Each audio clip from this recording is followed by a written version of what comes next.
నువ్వు నీ కుటుంబం అంతా వస్తుంది. అలాగే ఇది నువ్వు ప్రేమించుకుంటున్నాడు, నీ కుటుంబాన్ని ప్రేమిస్తున్నాడు, నీ పొరుగు వారిని కూడా ప్రేమించు అనేది 3 విషయాలు చాలా స్పష్టంగా చెప్తున్నాడు. ఆయన జీవితానికి ఇది పునాది కనుకనే చెప్పాడు. ఈ 2 ముఖ్యమైన విషయాలు ఎందుకు చెప్పాడంటే జీవితానికి పునాది, దీని మీదే మీ ఇతర జీవిత విషయాలు ఆధారపడి ఉంటాయి. ఇక్కడ దేవుడిని ప్రేమించగలిగితే మిగతా విషయాన్ని కూడా మిగతా రంగాల్లో మీ జీవితంలో అన్ని బాగుంటాయని ఆయన ముందుగానే చెప్పాడు. అందుకనే పెళ్లి అయిన వాళ్ళైనా, భర్తలు భార్య గొప్పవారైనా లేకపోయినా, వివాహాలు జరగకపోయినా, ఒంటరిగా ఉంటున్నా, విధవరాలుగా ఉంటున్నా, ఎవరికైనా యేసుప్రభువు చెప్పేది ఏమిటంటే మొట్టమొదటిగా నీ దేవుడైన నన్ను ప్రేమించు, దీని మీద నీ జీవితం ఆధారపడుతుందని చెప్పాడు. ఆయన ఇందుకే చెప్పలేదు. ఏ పరిస్థితుల్లో వ్యక్తులైనా సరే మొట్టమొదట నీ దేవుడిని ప్రేమించు, అది కూడా నీ మనసంతటితో ప్రేమించు, నీ మనసంతటితో ప్రేమించు, నీ హృదయంతటితో ప్రేమించు, నీ ఆత్మంతటితో ప్రేమించాలి. అంటే ఆయన్ని ప్రేమించినప్పుడు మరి యొక్క 2వ దానికి ఉదయంతో నీ హృదయం నిండుగా ఒకవేళ అనుకుంటా నీ భర్త ఉన్నాడు, నీ హృదయం నిండుగా నీ భార్య ఉంటాడు, అప్పుడు ఇంకొక గురించి ఇంకొక స్థానం ఉంటుందా? లేదా పిల్లలకు వాళ్ళ తల్లిదండ్రులే ఒక హృదయం ఉన్నారు, వేరే స్థానం ఉంటుందా? లేక ఎవరిస్తులు ఒక ఎవరిస్తుని వాళ్ళు ఇష్టపడి ప్రేమించినప్పుడు వాళ్ళ హృదయంలో ఆ వ్యక్తే ఉంటుంది కానీ మరొకరు కూడా ఉంటారా? అందుకే దేవుడు మనం ప్రేమిస్తే మన మనసు పడతాం, దాని మీద మనం హృదయం ఇస్తాము, మన మనసు ఇస్తాము, మన సర్వం ఇస్తాము. ప్రేమ కదే నిర్వచనం. అందుకనే దేవుడు శ్రేష్టమైన భాగాన్ని కోరుకుంటున్నాడు. హృదయంతో మీ ప్రేమ నాకు కావాలి, మీ మనసు అంతటితో, మీ మనసులో నేనే ఉంటాను, మీ హృదయం నన్ను ప్రేమించాలి, మీ ఆత్మహత్యతో కూడా నన్ను ప్రేమించాలి, మీ సర్వము నన్ను ప్రేమించాలి. ఇది దేవుడు మనకి ఇష్టపడటాలి. దీని మీద మన జీవితం ఆధారపడి ఉంటుంది. మన 2వది ఏంటంటే నిన్ను నీ కుటుంబాన్ని కూడా ప్రేమించాలి. నిన్ను ప్రేమించుకోవాలంటే నీ కుటుంబాన్ని కూడా నువ్వు ప్రేమించాలి, నీ సంవత్సరాన్ని కూడా నువ్వు ప్రేమించాలి. అలాగే నీవు ఇష్టపాన్ని ప్రేమిస్తున్నట్టుగానే నీ పొరుగు వారిని కూడా ప్రేమించాలి.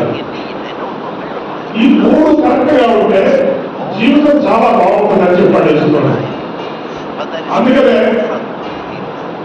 బైబిల్ అంతా ఒకవేళ నీవు చదివినా చదవకపోయినా, చదువు వచ్చినా రాకపోయినా, అర్థమైనా ఏమి అర్థమైనా ఏమి అర్థం కాకపోయినా ఈ 2 విషయాలు మాత్రం నీకు అర్థం.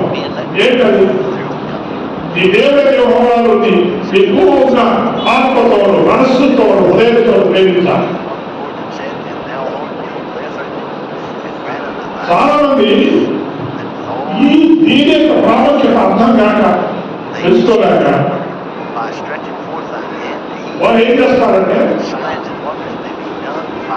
ఈ శారీరక సంబంధంలో వారి భర్తలు, భార్య, లేక పిల్లలు, వారి చుట్టూ జీవితం వెళ్తా ఉంటారు.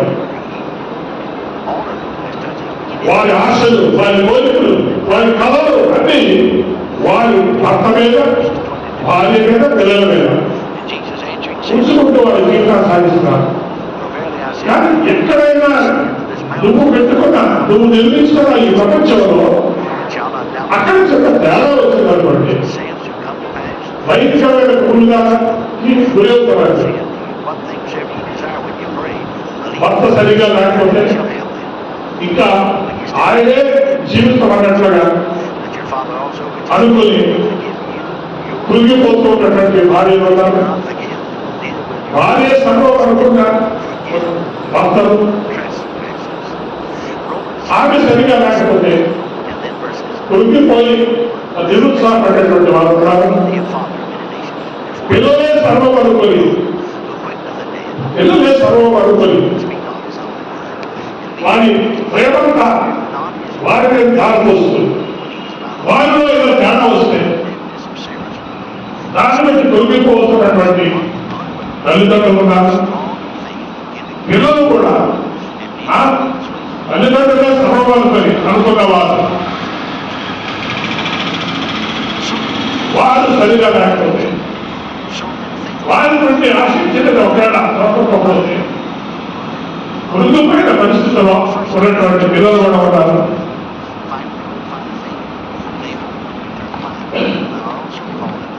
అందుకే చాలా మంది మొట్టమొదటి ప్రాధాన్యత ఆత్మీయ జీవితం సరిగా లేకపోతే వారి శరీరానుసారంగా వారి ఏకపక్షంగా ఆ బంధాలు ఆ కుటుంబం అక్కడ తేడా వస్తే తట్టుకోలేకపోతున్నారు. అంటే శరీరానుసారమైనటువంటి ఈ జీవితము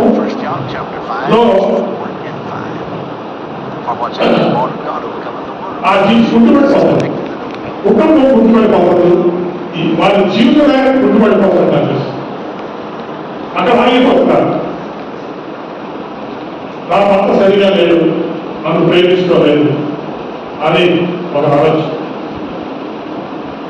మరొక భార్య సరిగా లేదు, నన్ను ప్రేమించుకోలేదు, నన్ను పట్టించుకోవట్లేదు అని అనుకోవచ్చు.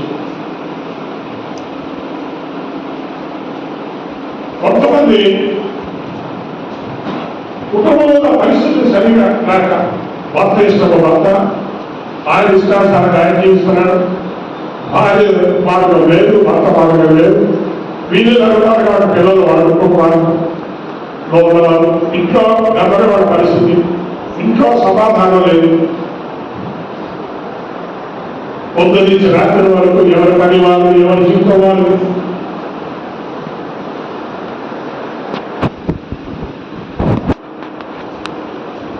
కొంతమంది జీవితంలో అది వారి యొక్క భార్య భర్త యొక్క జీవితంలో కానీ కుటుంబ జీవితంలో కానీ కొన్ని విషయాలు గుర్తుపెట్టేట్లుగా అనిపించినప్పుడు వారి ప్రేమను ఎక్కడెక్కడ వెతుకుతున్నారంటే వారి బయట స్నేహితులను వెతుకుతున్నారు. అక్కడ ఆదరణ ఉంటుందని లేదా కొంతమంది బంధుమిత్రుల దగ్గర వెతుకుతూ ఉంటారు. అందుకే ఇంట్లో పరిస్థితులు బాగాలంటే దానికి పరిష్కారం ఏంటంటే ఎవరో స్నేహితులను వెతుక్కోవడం, ఎవరో బంధువులను వెతుక్కోవడం, వాళ్ళతో సరదాగా గడపడం. ఒక ఆయన అన్నాడు, మా ఇంట్లో సమాధానమే లేదు, కాబట్టి నేను ఖాళీగా ఉండను. ఖాళీగా ఉంటే నా మనసు బాగుండదు, నా మనసులో అనేకమైన ఆలోచనలు, నేను ఖాళీగా ఉండను. అందుకనే 24 గంటలు నేను పని చేస్తూనే ఉంటాను. పనిలో ఒక రకమైన ఆదరణ, పనిలో వాస్తవ పరిస్థితి నుంచి తప్పించుకునే ఒక మార్గం కనబడుతుంది. అది ఇంటి పని అయినా, వంటగదిలో అయినా, బయట పని అయినా, ఆ పనిలో ఏదో ఒక ఇది వెతుక్కుంటున్నారు.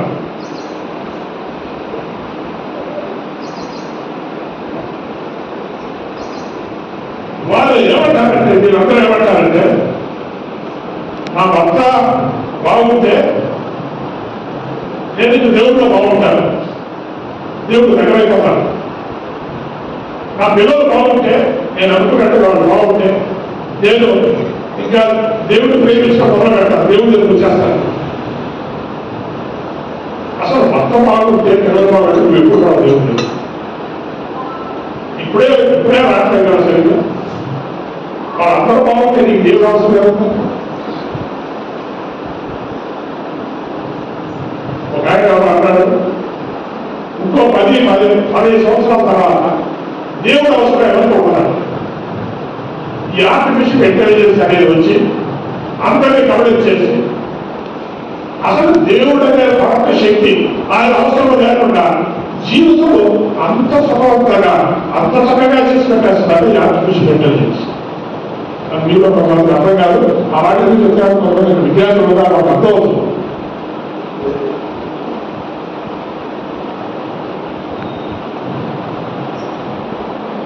అంటే దేవుడు దేవుడు దేవుడు బదులు ఇది ఉంటే మాకు చాలు. కాబట్టి నువ్వు అన్ని బాగుంటే నీకు అన్ని బాగుంటే నేను దేవుడు దగ్గరికి వస్తాను, అన్ని బాగుంటే నువ్వు దేవుడు దగ్గరికి రావు, అన్ని బాగుంటే అసలు గుడికే రావు అనుకుంటాను. ఇది సాల్వ్ అయితే నీ బాధలు సాల్వ్ అయితే నేను దేవుడి దగ్గరికి వస్తాను, దేవుడిని ఎక్కువగా ప్రేమిస్తాను, ప్రార్థనకు వస్తాను. రావు.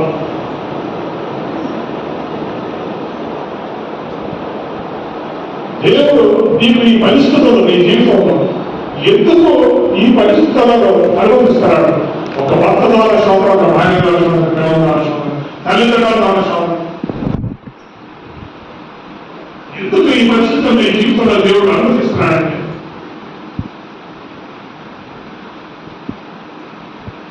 మొట్టమొదట దేవుడు దేవుడు వస్తాడు, దేవుడికే నీ ప్రేమ దారిస్తాడు.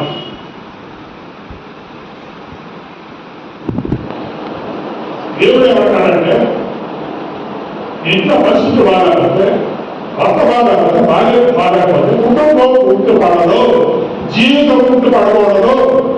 నువ్వు నా దగ్గరికి రాదు, నా దగ్గరికి రాదు, నన్ను ప్రేమించు, దీన్ని హృదయాన్ని భర్తకిచ్చేసి మనసంతా ఆయనకి ఇచ్చేసి దీనికంటే ఏదో రాకపోతే తొట్టుకుపోయి అలా కృషించిపోయాకంటే నా దగ్గరికి రా, నేను అన్ని సరి చేస్తానంటాడు.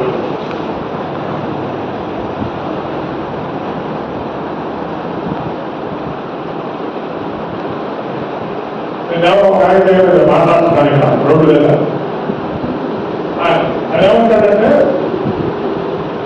సార్ వరకలు జీవితం బాగుండేది, ఈ మధ్యకాలంలో బాగుంటుంది. ఎందుకంటే ఎవరో అన్నారంటే ఆయన ఎదురు ఎవరో మాట్లాడేస్తున్నారు. ఇది చాలా విచిత్రంగా అంటే ఎవరో ఏదో నీ జీవితం బాగాలేకపోతే ఎవరో ఏదో చేసేస్తున్నారని దానికి ఎవరినో మనం నిర్మించుకోవడం. ఇప్పుడు కూడా దేవుడు వాటికి సర్వీసం నీలో ఉన్నవాడిని లోపల ప్రవర్తన గొప్పవాడు. నీ దేవుడే లేడు, నీ ప్రార్థన లేదు. ఎవరో ఏదో నీ జీవితం ఆడుకోగలరా?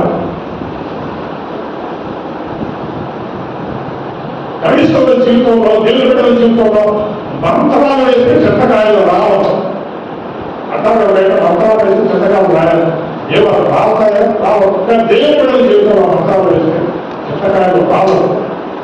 దేవుడు ఏమయ్యా?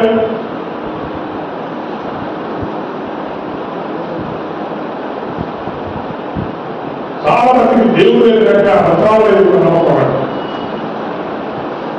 ఎందుకంటే తేడా వస్తే ఎవరో ఏదో చేసేస్తారు దాన్ని.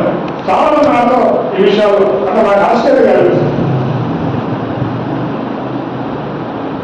ఒకవేళ నువ్వు అనుకునేది నిజమైనా సరే ఎవరో ఏదో నేను ఏమి చేయలేదు. నీ జీవితం బాగా పడాలి, నీ కుటుంబంలో సమస్యలు కారణం వేరే ఉంది. ఒక మనిషి కాదు, ఒక మనిషి కారణం కాదు.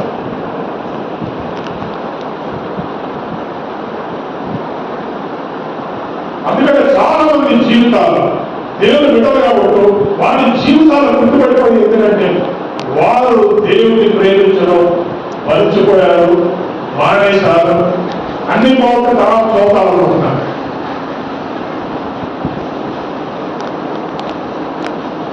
అసలు మనిషి జీవితంలో అన్ని బాగున్న రోజు ఎప్పుడు రాదు.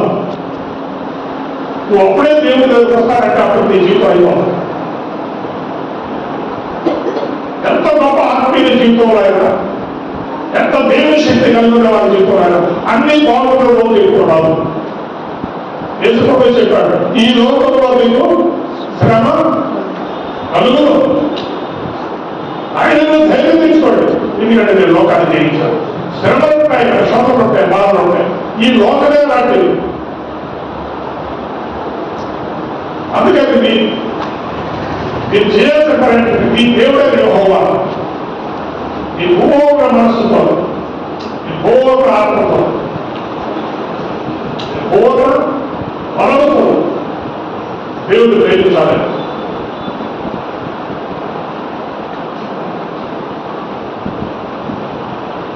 మన భారతీయ సంస్కృతిలో ముఖ్యంగా పాత రోజుల్లో వస్తే సర్వస్వం అనేటువంటి ఒక సాంప్రదాయం. అందులో ఒక పాట ఈ లోకంతో పని పలు రాముడు ఏమంటే నా స్వామి నాకు తోడు రాలంటే నా భర్త తోడు రావాలంటే నాకు అంతా హ్యాపీగా భర్త తోడు రావాలంటే ఈ లోకంతో ఎంత అవసరం లేదు. కాబట్టి ఈ పరిస్థితులు ఎప్పుడు ఆశ్రయించే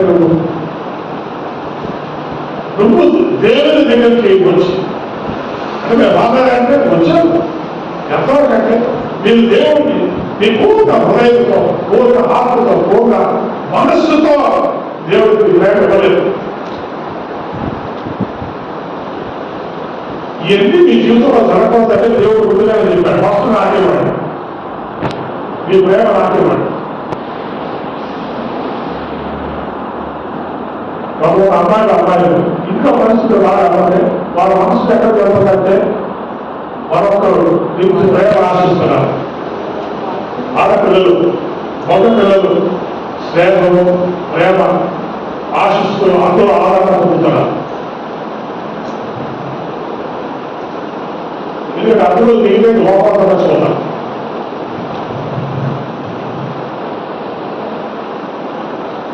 కాబట్టి ప్రతి వారు దేవుడితో ఒకదాన్ని సంధించుకొని దేవుడు వెతుకుంటున్నారు. కానీ తేడా ఎక్కడ వచ్చిందంటే నీ జీవితంలో నీ కుటుంబ జీవితం ఎందుకు గుర్తుపడిపోయిందంటే నువ్వు దేవుడిని నువ్వు ప్రేమించుకోలేదు, నువ్వు దేవుడి దగ్గర రావట్లేదు,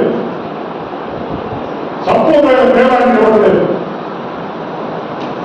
కొంతమంది పనిలో వెతుకుంటారు, కొంతమంది స్నేహితులు వెతుకుంటారు, కొంతమంది బంధువులు వెతుకుంటారు, కొంతమంది ఇరుగు మీద వాళ్ళ మీద వెతుకుంటున్నారు. అన్నీ సరే అవుతాయి నీ జీవితంలో. నీ జీవితంలో అన్నీ సరే అవుతాయి. భర్త బాగాపోతే నీ మనసు ఎవరికైనా కలుపుతారు, పిల్లలకి కాదు. పిల్లలు బాగాపోతే ఎవరికైనా కలుపుతారు మనసు.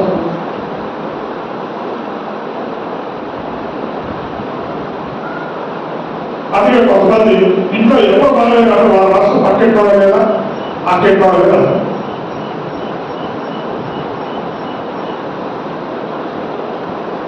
ఇవన్నీ ఒక కుటుంబ జీవితాలకి నాశనమైతే పడతాయి. కానీ నీ పరిస్థితుల మారదు. నువ్వు ఏ రోజు అయితే నువ్వు దేవుడు పెట్టావు, దేవుడు నువ్వు ప్రేమించవు, దేవుడు నీ మనసు పూర్తిగా ఇవ్వవు, నీ ప్రేమ భావపడవు.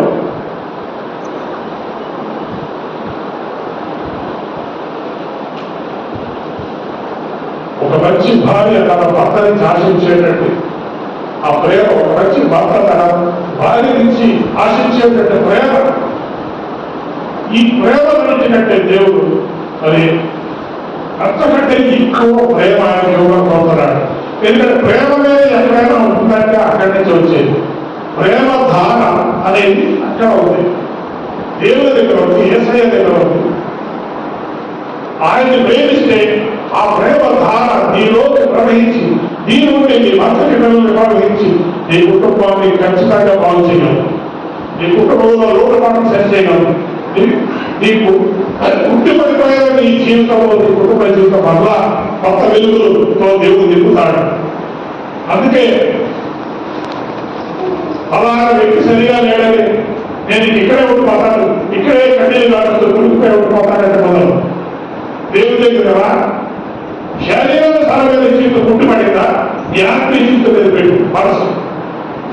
ఆత్మలో బలవంతుకో, దేవుడితో బంధాలు పెంచుకో.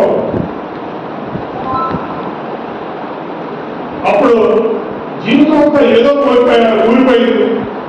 ఎవరు ఎవరన్నా నువ్వు ఊరిపోవద్దు, ఊరిపోవద్దు. ఎందుకంటే జీవితం ఒకటే అది అనుకోవు, దేవుడిని ప్రేమించండి అని జీవితం అనుకుంటా. ప్రపంచమే వదిలిపెట్టడం కాకపోతే, ఎందుకంటే దేవుడితో వాడు సరైన మొత్తం ఆయన. అందుకే దేవుడు చెప్తున్నాడు, మీ దేవుడే యెహోవా, మీరు మొట్టమొదటి ప్రేమిస్తారు. మీరు మొదటి స్థానం నాకు ఇవ్వండి, రెండో స్థానం మీ కుటుంబానికి ఇవ్వండి, మూడవ స్థానం పక్కవాడికి ఇవ్వండి. ఈ మూడు చేయాలంటారు. ఈ మూడు చేసినాక ఆ త్రికోణంలో పైన దేవుడు అంటాడు, ఇటు సైడ్ కుటుంబం ఉండదు, ఇటు సైడ్ పొరుగు వాళ్ళు అంటారు. ట్రయాంగిల్ లో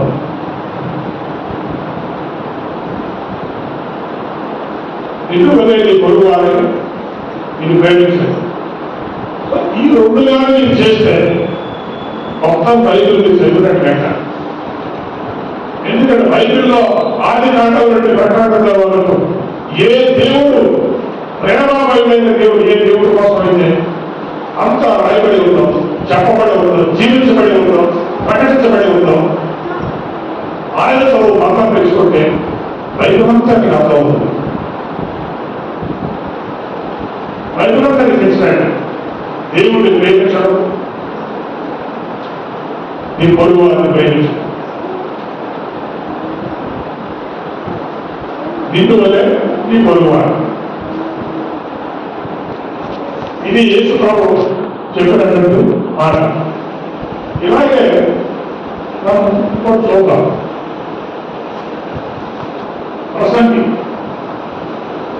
ప్రసంగిలో కూడా 12వ అధ్యాయం 11వ వచనంలో ఇదంతా మిగిలిన తర్వాత ఆయన చాలా చెప్పాడు. ఎవరు చదవదు, చాలా చెప్పాడు. ఇదంతా విధానం కలిపేది. అసలైన విషయం చెప్తాను. ఏం కాదు విషయం, దేవుని యందు భయభక్తులు కలిగి ఉంది ఉండాలి. నంబర్ 1.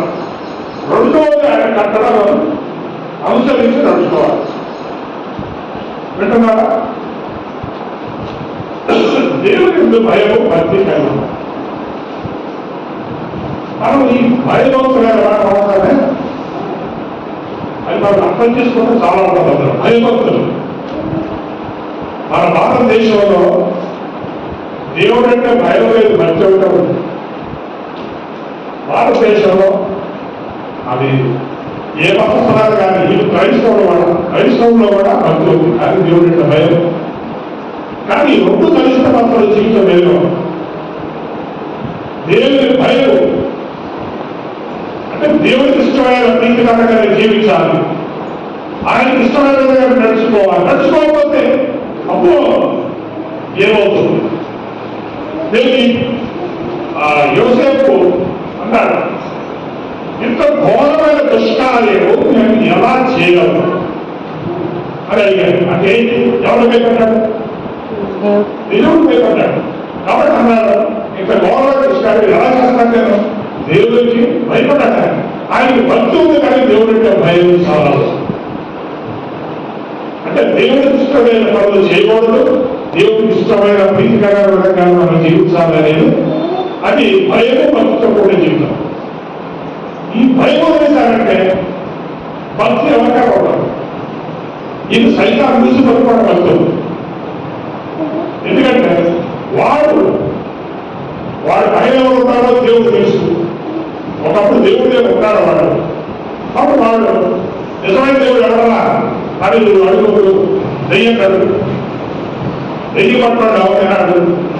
నిజమైన దేవుడు ఎవరంటే వాడు ఆలోచన యేసుక్రీస్తు దేవుడు అని చెప్తాను. కాబట్టి దయ్యానికి కూడా దేవుడు ఎంతో నమ్మకం ఉంది, కానీ ఆయన చెప్పిన ప్రకారం కట్టడాలు అనుసరించి దయ్యం జీవించారు. మనమైతే భయభక్తి కలిగిన వాడు, దేవుడితో భయభక్తి ఉండాలని. రెండోది ఆయన కట్టడాలను అనుసరించి నడుచుకోవాలి. మనం ఏం చేస్తామంటే ఈ రెండు మాటల్లో బైబుల్ తీసేస్తాం. భక్తి అంటే మొదటి మాటలో సగం తీసేసాం. సగం ఏంటంటే భక్తి. దేవుడికి భక్తి కలిగి జీవించండి. ఆ తర్వాత మనం అందులో పక్కన పెట్టేస్తాం. ఆయన కట్టడాలను అనుసరించి నడుచుకోవాలి. ఒక నడుచుకోవాలంటే ఏం చేయాలి? అబ్బో అలా ఇవన్నీ తీశారు, ఎవరు తీశారు, ఈ వద్దు ఇది కావాలి, అని దేవుడు అంటాడే అది ఆ దోపు పడలేదు. ఇది బయలు లేదు, ఆయన కట్టడం అనుసరించి నడుచుకోవడం. మనకి ఏది కష్టమో అది పక్కన పెట్టేస్తాం, కానీ మంచిగా ఒకటి నటిస్తాం. నిజంగా దీన్ని మనం తీవ్రంగా సీరియస్గా జీవితంలో తీసుకుంటే జీవితంలో ఒక విప్లవం, భయంకరమైనటువంటి ఒక మార్పు కలుగుతున్న జీవితం. అలాగే దేవుడిని ప్రేమించినప్పుడు, మనసుతో హృదయంతో ప్రేమించినప్పుడు నీ జీవితంలో ఎన్నో మార్పులు కలుగుతాయి. విప్లవం సృష్టిస్తాడు దేవుడు, మామూలుడు కాదు, తుఫాను సృష్టిస్తాడు ఆయన. మన భాషలో భీకరుడై యెహోవా, ఆయన భీకరుడైన దేవుడు. ఆయన మనలోకి వచ్చాడంటే ఎన్నో మార్పులతో వస్తాడు. ఆయన మనలో ఆయన ప్రేమించామంటే గొప్ప గొప్ప కార్యాలు మరి ప్రేమిస్తున్న వాడు జీవితంలో దేవుడు చేస్తాడు. మనుషులు కదా ఆ లాజిక్ విషయాలు అంటారా, చిన్న విషయంలో చనిపోతారా, కష్టమైన పని భార్యను తీసేస్తున్నారు, కట్టడాలు అనుసరించి నడుచుకోవాలి, దాని గురించి కొంత పట్టించుకోండి. ఆ రెండులో దేవుడు పడుతుంది. అవును పడుతుంది కదా, కాబట్టి కదా అదే వస్తున్నా అంటారు. సో ఎన్నో విషయాలు చర్చించిన తర్వాత ప్రసంగం ఏమంటారంటే, రెండోది బాగుపోయా. ఒకటి ఆయన భయం మంచి ఉండాలి, రెండోది ఆయన చెప్పిన మాట కట్టడం అనుసరించి నడుచుకోవాలి. ఈ సందర్భంలో ఒక మాట జ్ఞాపకం చేసుకున్నాం. వీళ్ళను ప్రేమించినేలా చేసుకోమాట, వీళ్ళను ప్రేమించినేలా ఆజ్ఞలు గుర్తుందా? మాట వింటారు ఎప్పుడైనా? ఏమైనా ఇస్తారు విన్నామా? విన్నామా?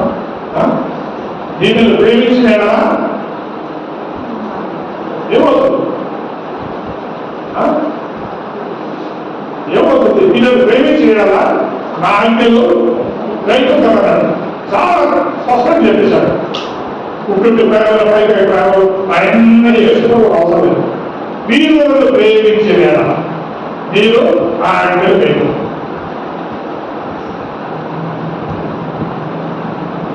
మీ ఆయన నీకు 10 సార్లు నేను ప్రేమించాను 10 సార్లు రోజు చెప్తే సరిపోతా?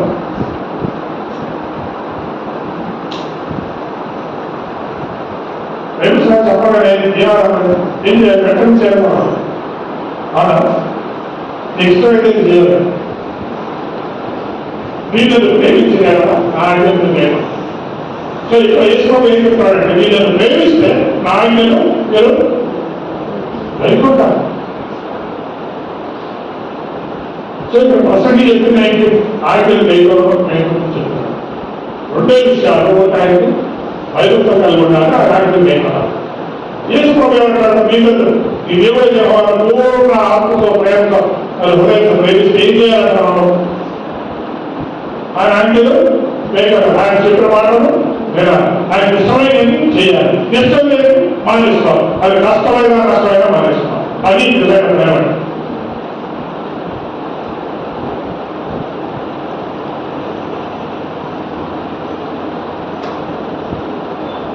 భర్త భార్యను ప్రేమిస్తున్నాడు, ఎంతో ప్రేమిస్తాడు. భార్య ఏమంటే, నువ్వు నన్ను ప్రేమించకూడదు, నీ భార్య గుర్తుంచుకోవాలి.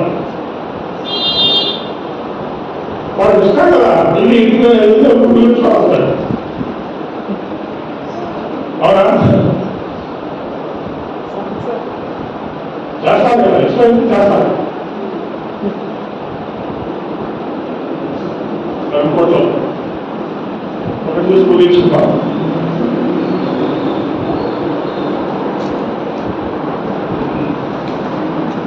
యాకోబు రాసిన పత్రిక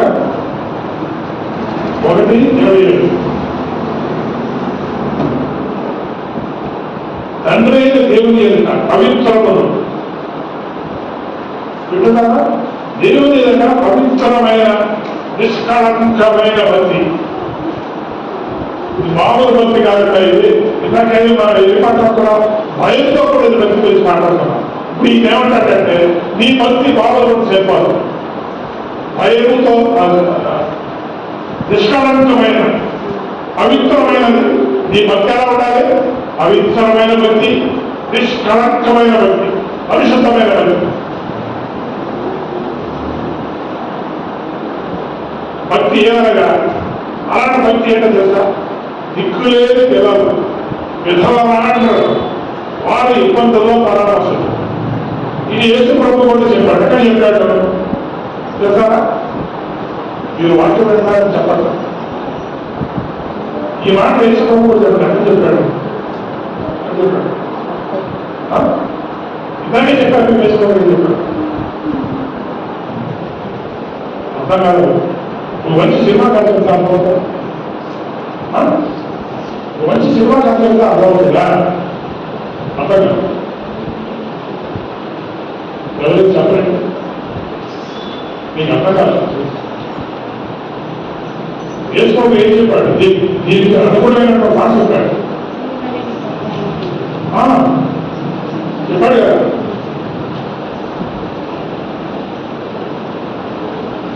ఎవరో చెప్పారు ఎవరంట నీకు తెలియదు. ఇందువల్లే నీ తొలగారు ప్రేమించాడు అని ఒక మాట ఆయన చెప్పాడు. ఇక్కడ ఏం చెప్తున్నాడు? ఇక్కడే విధవరాన్ని వారికి సహాయం చేయని వాడిని పరామర్శించాడు. ఇంకా ఏం చెప్పాడు? రెండోది ముఖ్యమైన విషయం, నిష్కలంకమైన భక్తి ఏదంటే పేదవారు విధవరాలను వారిని పరామర్శించడం. రెండోది అది చాలా ముఖ్యం, ఇహలోక మాలిన్యము తనకు అంటకుండా తను తాను కాపాడుకోవాలి. ఏదో చాలా భక్తిగా చెప్పలేదు ఆయన మాట. ఇది కూడా ఏం చెప్పాడు?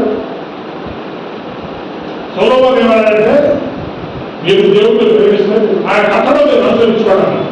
ఈ ఇంకో మాట చెప్పాడు ఏంటంటే మీరు ఇహలోక మాలిన్యం, ఈ లోకంలో ఉన్న చెత్త జలాలు అవి కట్టించుకోవు. ఈ లోకంలో గలీజ్ అంటారు కదా, గలీజులు మీరు కట్టించుకోవు.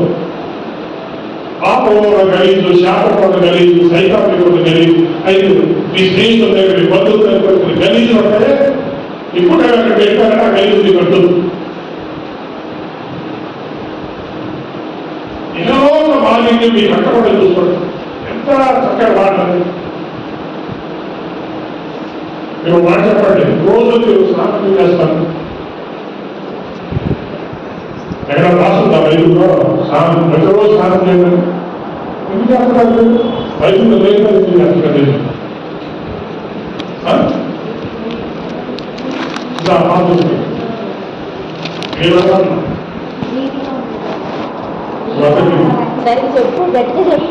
గట్టింగ్ కదా ఏమన్నా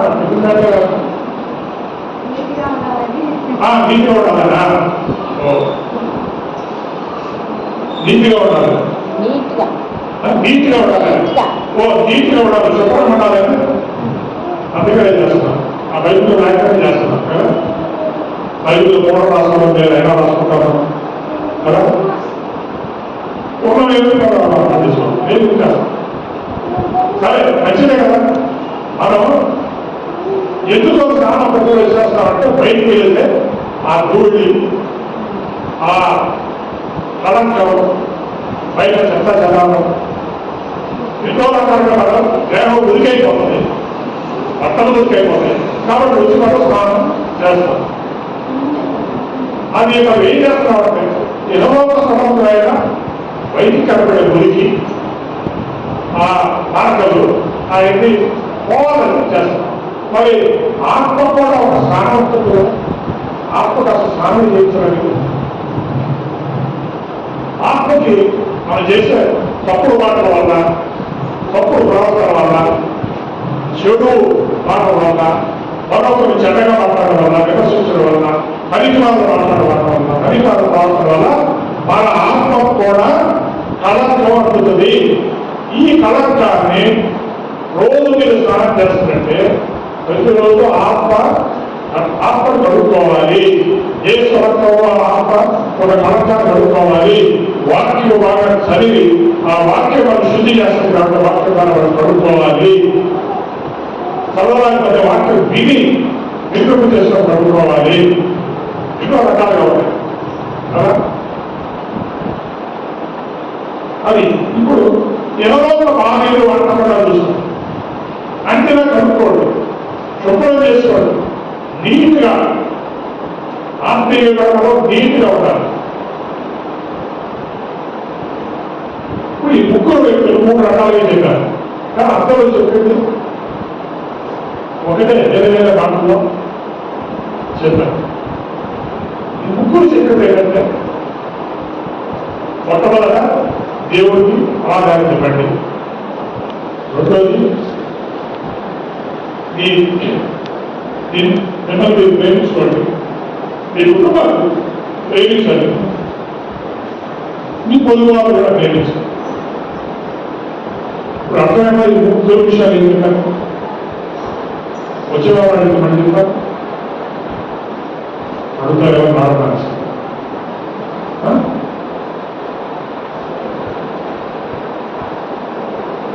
ఈ విషయాలకు మీకు ఏమవుతుంది ఒక మాట చెప్పండి.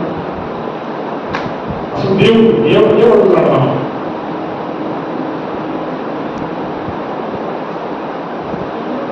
ఏమవుతున్నాడు?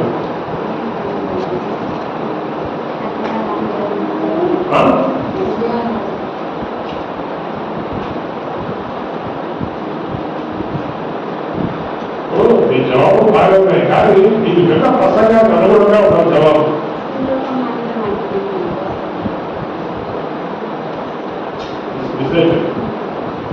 చెప్పిందే ఏమి నమ్మకన్నా చెప్పండి. అది నమ్మకన్నా నమ్మకం లేదు.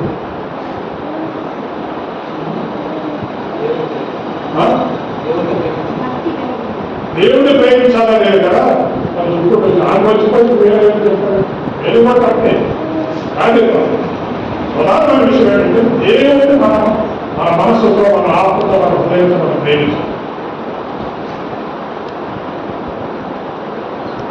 అక్కడికి వెళ్తే దేవుడు అది ప్రేమించడం వల్ల వెళ్తే ఈ కుటుంబంలో అన్ని సెట్ అవుతాయి, అన్ని బంధాలు కరెక్ట్గా ఉంటాయి. ఎవరు సరిగ్గా లేరో వాళ్ళు దేవుడు గారు చెవు కొట్టుగా తీసుకొస్తాడు. దేవుడు